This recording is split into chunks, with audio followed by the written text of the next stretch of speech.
ہر طرح کی سہولتیں ان کے پاس ہیں، اور ان 313 کے پاس تو لڑنے کا سامان بھی نہیں ہے، تو یہ جنگ نہیں، یہ تو خودکشی ہے۔ دنیا کا مورخ لکھنے کے لیے قلم اپنے ہاتھوں میں لیے ہوا تھا کہ ابھی چند منٹوں میں جنگ کا فیصلہ ہو جائے گا اور سارے کے سارے مسلمان قتل کر دیے جائیں گے، اور ساتھ ساتھ پیغمبر اسلام کا بھی خاتمہ ہو جائے گا، معاذ اللہ صد معاذ اللہ۔ یہ مورخ اپنے دماغوں میں سوچ لے کر قلم ہاتھوں میں لیے ہوا تھا۔ جنگ کی ابتدا ہوتی ہے، جنگ کی ابتدا ہوتی ہے میرے پیارے۔ ایک صحابی آتے ہیں، ان کے پاس ڈنڈے بھی نہیں تھے لڑنے کے لیے، رمضان کا مہینہ ہے، مسلمان روزہ رکھے ہوئے ہیں، اور افطار میں کیا ملتا تھا؟ آپ کی طرح افطار ایسے نہیں کرتے تھے کہ مغرب بھی غائب ہو جائے اور پھر نماز پڑھ کے جلدی سے بھاگ کے آئیں، پھر افطار پہ بیٹھ جائیں، پھر رات بھر دکان میں بیٹھ کے کچھ نہ کچھ کھاتے پیئیں۔ ایسی افطار نہیں تھی، 2 گھونٹ پانی، 1 کھجور، یہ ان لوگوں کی افطار تھی، روزے پہ روزہ، افطار اور کھانے کی یہ حالت۔ لیکن دیکھو ان 313 کو، میرے پیارے جنگ کے میدان میں آئے وہ پیارے صحابی تشریف لائے اور بڑے معصومانہ انداز میں کہا، یا رسول اللہ، یہ کفار و مشرقین تو یہ تلواریں لے کر آئے ہیں، یہ نیزے لے کر آئے ہیں، یہ بختر لے کر آئے ہیں، یہ ان کے پاس نئے نئے ساز و سامان ہیں، اونٹ ہیں، گھوڑے ہیں، اور یا رسول اللہ ہمارے پاس تو لڑنے کے لیے ڈنڈے بھی نہیں ہیں، آخر ہم ان سے جنگ کیسے کریں گے؟ اس معصومانہ انداز میں آپ صحابی نے آقا سے فرمایا، آقا ان کی بات سن کر مسکرا پڑے۔ سبحان اللہ۔ تصور کرو میرے پیارے، بدر کی اس تکلیف دہ موقع پر جب آقا مسکرائے ہوں گے تو ان صحابی کے دل کی حالت کیا ہوئی ہوگی؟ سبحان اللہ، کیا کیف و سرور چھایا ہوگا ان پہ۔ کہا اچھا تمہارے پاس لڑنے کو کچھ نہیں ہے؟ ہاں یا رسول اللہ میں لڑوں گا، میں شہادت کا جام پیوں گا، لیکن لڑنے کو کچھ نہیں ہوں۔ حسرت ہے کہ میں چاہتا ہوں کہ میں شہید ہونے سے پہلے کسی نہ کسی کافر کو دنیا سے کم کر کے جاؤں، میری صرف یہ خواہش ہے، آپ کے حضور آ گیا ہوں، میرے پاس لڑنے کو کچھ نہیں ہے، آخر میں کیا کروں؟ آقا ان کی بات کو سن کر اپنا دست کرم بڑھاتے ہیں، ایک کھجور کا پیڑ تھا، اس کی ایک شاخ کو توڑتے ہیں اور آپ صحابی کے ہاتھوں میں دے دیتے ہیں۔ کہا تمہارے پاس لڑنے کو کچھ نہیں ہے، لو جاؤ اس کھجور کی شاخ سے جنگ کرو۔ سبحان اللہ، سبحان اللہ۔ تصور کیجئے میرے پیارے، کھجور کی شاخ، ہری شاخ، نم شاخ، کس کے مقابلے میں دے رہے ہیں؟ تلوار کے مقابلے میں۔ لیکن وہ صحابی تھے، آج کے وہ نہیں تھے۔ کیا بات ہے، کیا بات۔ انہوں نے یہ نہیں دیکھا کہ نبی کیا دے رہے ہیں، انہوں نے تو بس دیکھا تو یہ دیکھا کہ دینے والا کون ہے، دینے والا میرے جان و دل کا مالک ہے، دینے والا وہ ہے جو میرا آقا ہے، دینے والا وہ ہے جس کے صدقے میں شفاعت ملے گی، دینے والا وہ ہے جس کے ہاتھوں سے جام کوثر کا جام پیے گے۔ انہوں نے یہ نہیں دیکھا کہ نبی کیا دے رہے ہیں، انہوں نے تو بس یہ دیکھا کہ کون دے رہا ہے۔ سبحان چھپٹ کر کھجور کی وہ شاخ لیتے ہیں، لے کر میدان جنگ میں کود پڑتے ہیں۔ ایک کافر قریش ادھر سے بڑھتا ہے، کہا یہ تو بہت ہی آسان سا لقمہ ہے ہمارے لیے، یہ کھجور کی شاخ لے کر لڑنے کے لیے آیا ہے، چلو تلوار کے ایک ہی وار میں اس کا معاملہ تمام کر دیتے ہیں۔ ادھر سے وہ کافر بڑھا، ادھر سے یہ نبی کی عطا کردہ کھجور کی شاخ لے کر آپ صحابی بڑھے، ادھر رحمت الہیہ مسکرا اٹھی، آواز آئی، ارے بڑھا دے، ارے تو میرے محبوب سے اس قدر محبت کرے گا تو کیا میری رحمت تجھے مایوس کرے گی؟ ارے بڑھا دے، تاریخ شاہد ہے کہ ادھر سے تلوار بڑھتی ہے، ادھر سے کھجور کی نمشاخ بڑھتی ہے، جب دونوں ٹکراتی ہے تو آپ صحابی کے ہاتھوں میں وہ کھجور کی شاخ نہیں تلوار بن جاتی ہے۔ سبحان اللہ، نعرہ تکبیر، نعرہ رسالت، حضور قائد ملت۔ یہ نصرت، یہ آنت رب کی جانب سے آئی، اس لیے کہ وہ صرف مسلمان نہیں تھے، وہ مومن کامل تھے۔ بے شک وہ مومن کامل تھے میرے پیارے۔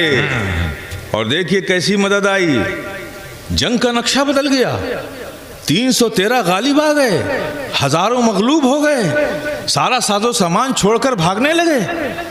صحابہ نے ان کا پیچھا کیا، پیچھا کیا، کسی کو کہیں جا کر پکڑا، کسی کو کہیں جا کر پکڑا، آسمان سے فرشتے اتر چکے تھے، اور جب وہ بھاگ رہے تھے، وادیوں میں بھاگ رہے تھے، صحابہ پیچھے پیچھے جا رہے تھے، جب ان کو پکڑا تو دیکھا تو کیا دیکھا کہ ان کے ہاتھ پہلے ہی سے بندھے ہوئے ہیں۔ مدد آئی تو کیسی آئی؟ ان بھاگنے والوں کے ہاتھوں کو بھی باندھ دیا گیا، صحابہ تو گئے اور پکڑ کر لے آئے بس۔ سبحان اللہ، واہ واہ۔ یہ تاریخ ہے میرے پیارے۔ بے شک۔ جو مومنین ہوتے ہیں، جو مومن کامل ہوتے ہیں، ان کے لیے فتح و نصرت اترا کرتی ہے، اللہ کی مدد ہوتی ہے، ان کی عزت و آبرو کی محافظت رب کرتا ہے، ان پہ نصرت و حمایت کرتا ہے، ان لوگوں پہ کرتا ہے جو مومنین ہوتے ہیں۔ ہمیں یہ سوچنا ہے کہ صرف ہم مسلمان ہی بن کے رہ گئے ہیں، کہیں یہ وجہ تو نہیں ہے آج ہماری تنزلی کی، کہیں یہ وجہ تو نہیں ہے ہماری ہلاکتوں کی، کہیں یہ وجہ تو نہیں ہے ہماری رسوائیوں کی؟ یقیناً ہے میرے پیارے، یقیناً ہے۔ ہم صرف مسلمان بن کے رہ گئے، ہم نے مومن بننے کی کوشش نہیں کی۔ مومن وہ نہیں ہوتا میرے پیارے جس کے دلوں میں حسد ہو، مومن وہ نہیں ہوتا میرے پیارے جس کے دلوں میں بغض ہو، مومن وہ نہیں ہوتا میرے پیارے جس کو مال و اسباب کی لالچ ہو، مومن وہ نہیں ہوتا میرے پیارے جس کے دل میں نفاق ہو، مومن وہ نہیں ہوتا میرے پیارے جو دوسروں سے جلن کرے، مومن وہ نہیں ہوتا میرے پیارے جو دوسروں پہ ظلم کرے، مومن وہ نہیں ہوتا میرے پیارے جو پڑوسیوں کے حق کا خیال نہ رکھے، مومن وہ نہیں ہوتا پیارے جو اپنوں کا حق مال لے، مومن وہ نہیں ہوتا پیارے جو یتیموں کا مال کھا جائے، مومن وہ نہیں ہوتا پیارے جو فتنہ گری کی باتیں کرے، مومن تو وہ ہوتا ہے جو دلوں کو توڑتا نہیں ہے، دلوں کو جوڑا کرتا ہے۔ زندہ باد، زندہ باد، سبحان اللہ، سبحان اللہ۔ وہ مومن ہوتا ہے میرے پیارے، اور مومنوں کے لیے نصرتیں عطا ہوتی ہیں۔ بے شک۔ تو میرے پیارے، ہمیں ضرورت ہے اس بات کی، زندہ باد، سبحان اللہ۔ اصل کی طرف لوٹو میرے پیارے۔ جب اس قوم نے اپنی نظروں کو، اپنے رخ کو دنیا کی طرف کیا ہے، دنیا نے اس کے منہ پر رسوائی کا زناٹے دار تماچا مارا ہے، اور جب یہی قوم اپنے رخ کو اپنے رب کی طرف کرتی ہے تو ساری دنیا اس کے قدموں میں گرتی ہوئی نظر آئی ہے۔ سبحان اللہ، سبحان اللہ، بے شک۔ ہماری سنہری تاریخ ہے۔ یاد کرو میرے پیارے، اس مقام کو یاد کرو، اسپین کی سرزمین کو یاد کرو۔ کرسچینٹی اسلام کے وارس ہو رہے ہیں، جنگیں ہو رہی ہیں، تواتر سے جنگ ہو رہی ہے، کچھ مسلمان قیدی بنا لیے گئے، تقریباً 500 مسلمانوں کو اسپینیوں نے، عیسائیوں نے قید کر لیا۔ اب ظاہر ہے مسلمانوں کے بارے میں مشہور تھا کہ اپنے ایک بھی قیدی بھائی کے لیے کچھ بھی کر سکتے ہیں، کچھ بھی کر سکتے ہیں۔ تاریخ ان کے سامنے تھی کہ حضرت عمر فاروق رضی اللہ تعالیٰ عنہ کے زمانے میں جب روم میں اور اسلام کے لشکر سے جب جنگ ہو رہی تھی تو اس وقت کئی دن گزر گئے، قلعہ فتح نہیں ہو رہا تھا، اور مسلمانوں کو یہ احساس ستایا جا رہا تھا کہ ہمارے لیے مدینے کے لوگ ایک وقت بھوکے رہ کر ایک روٹی ہمارے لیے سرحد پر بھیج رہے ہیں، ہم یہاں 7 دنوں سے بیٹھ کر ان کو بھوکا رکھ کر کھانا کھا رہے ہیں اور قلعہ فتح نہیں ہو رہا ہے۔ یہ سرحد پر مسلمانوں کو بے چین کر رہا تھا، یہ سب کے دماغوں میں تھا کہ ہمارے بھائی مدینے میں بھوکے ہیں اور ہمارے لیے کھانے کا انتظام کر کے یہاں سرحد پر بیچ رہے ہیں، 1 ہفتہ سے زیادہ ہو گیا، ہم جنگ نہیں جیت پا رہے ہیں۔ ایک دن وہ تھا کہ جنگ شروع ہوتی ہے، جنگ شروع ہوتے ہوتے ایک حضرت زرار رضی اللہ تعالیٰ عنہ تھے، صحابی تھے، یہ گھوڑے کی ننگی پیٹھ پر بیٹھ کے جنگ کرتے تھے، ہاتھ میں ایک نیزہ تھا، اس سے جنگ کرتے تھے۔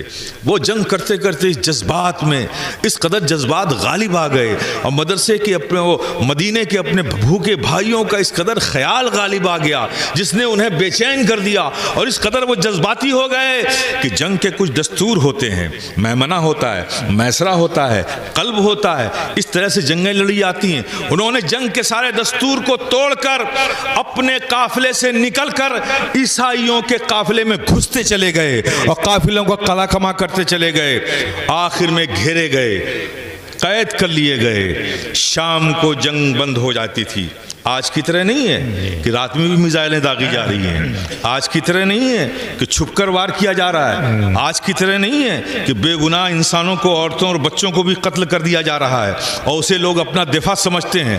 جنگ کے بھی کچھ اصول تھے، اس لیے کہ اس وقت کچھ انسانیت زندہ تھی۔ آج تو حیوانیت ہی حیوانیت ہے، انسانیت کا کوئی وجود نہیں ہے، انسانیت کا کوئی وجود نہیں ہے۔ اپنے آپ کو سب سے زیادہ ہیومن رائٹس کا فالوور کہنے والے وہ وائٹ کالر کرمنلز کیوں نہیں فیصلہ کرتے کہ 3 مہینے کی دودھ پیتی بچی اس دنیا میں کب سے ٹیررسٹ ہو گئی؟ 4 سال کا یہ بچہ کب سے ٹیررسٹ ہو گیا؟ یہ عورتیں کب سے ٹیررسٹ ہونے لگی؟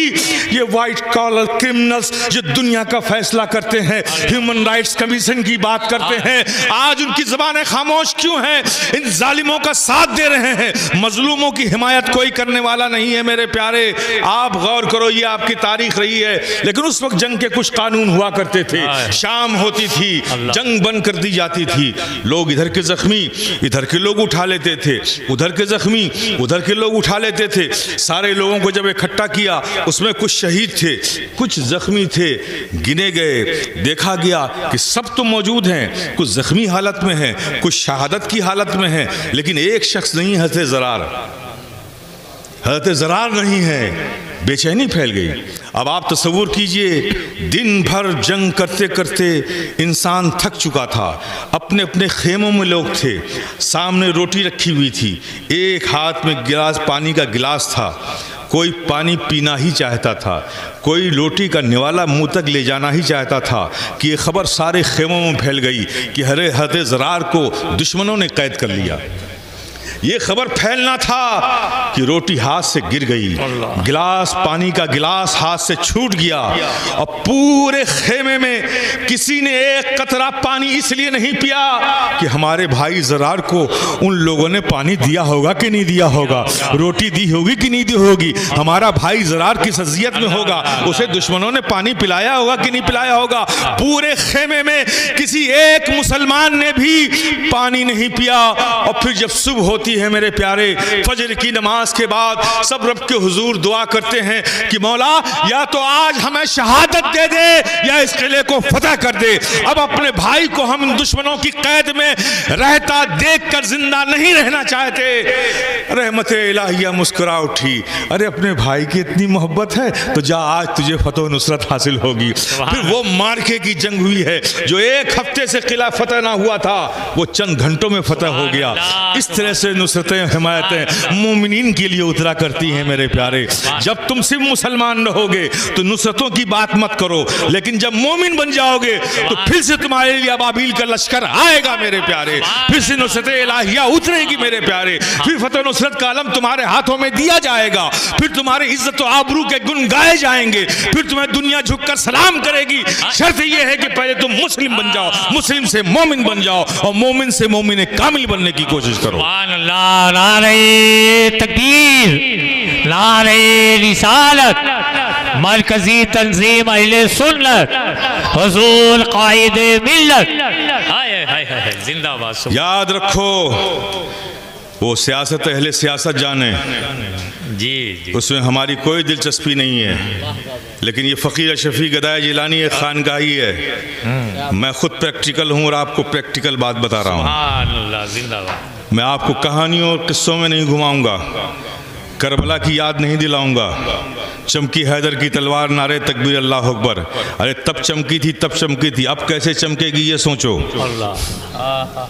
آج ہمارے لیے فکر کی بات یہ ہے کہ اب کیسے چمکے، حیدر کی تلوار اب کیسے چمکے، سوچنے کا مرحلہ یہ ہے۔ واقعات سنا کے جذباتی بنانے سے مسئلے کا حل نہیں ہوگا، ہمیں ایمانی طور پہ جذباتی ہونا ہوگا، ہمیں اپنے رب کی ذات پر کامل یقین رکھنا ہوگا، ہمیں اپنے آقا کی نصرت و حمایت پر یقین رکھنا ہوگا میرے پیارے، اور جو ایمان کے تقاضے ہیں، جو ایک مسلمان ہونے کی ذمہ داری ہے، اسے پورا کرنا ہوگا۔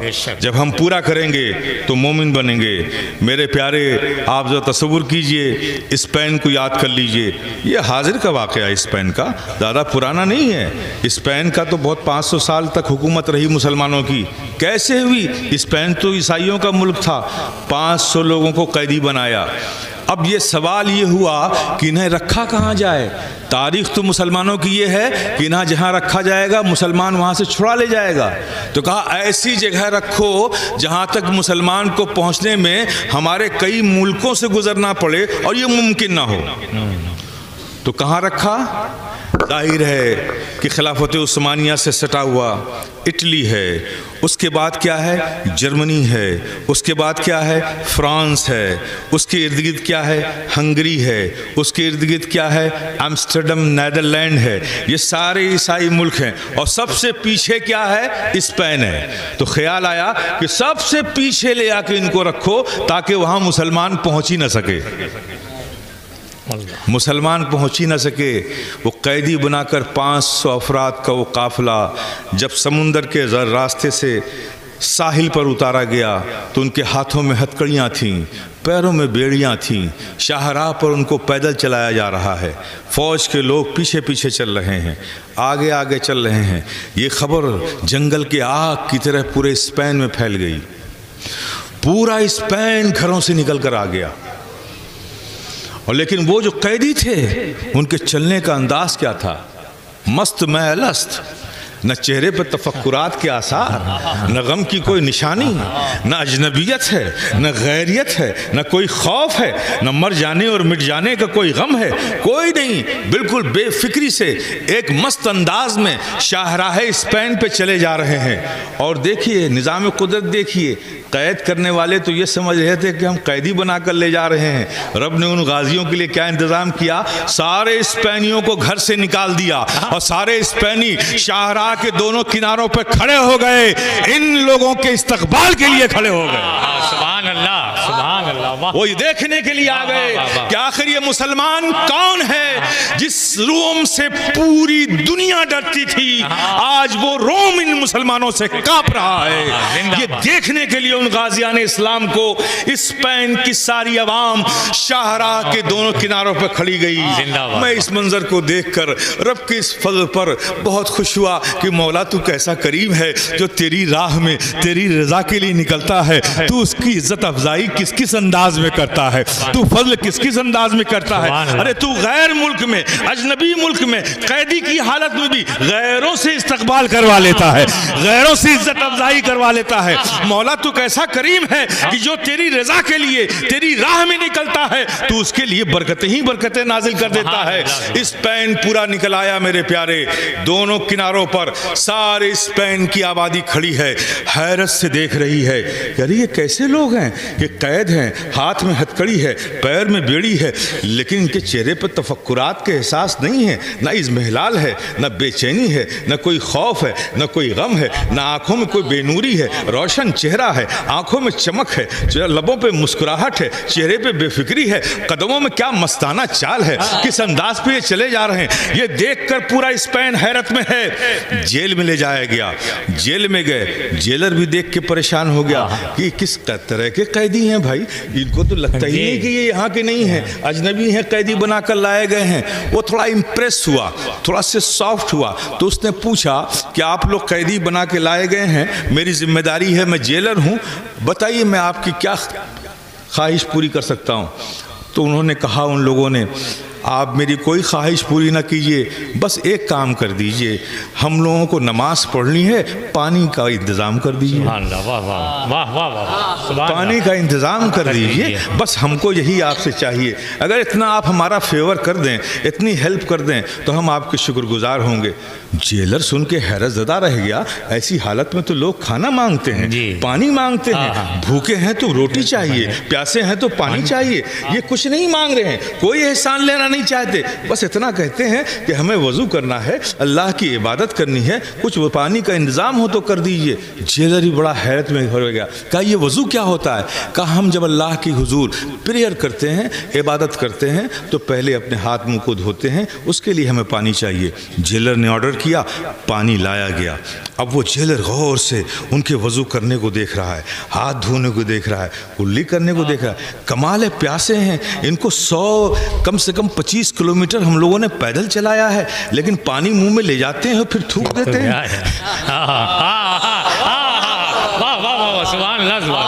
یہ کیسے لوگ ہیں؟ پانی منہ میں لے جا کر بھی تھوک دیتے ہیں, پھر ناک میں بھی پانی ڈالتے ہیں لیکن چھنک دیتے ہیں. یہ ہاتھوں کو تو دھو رہے ہیں لیکن پیٹ کے اندر پانی کا قطرہ بھی نہیں جانے دے رہے ہیں.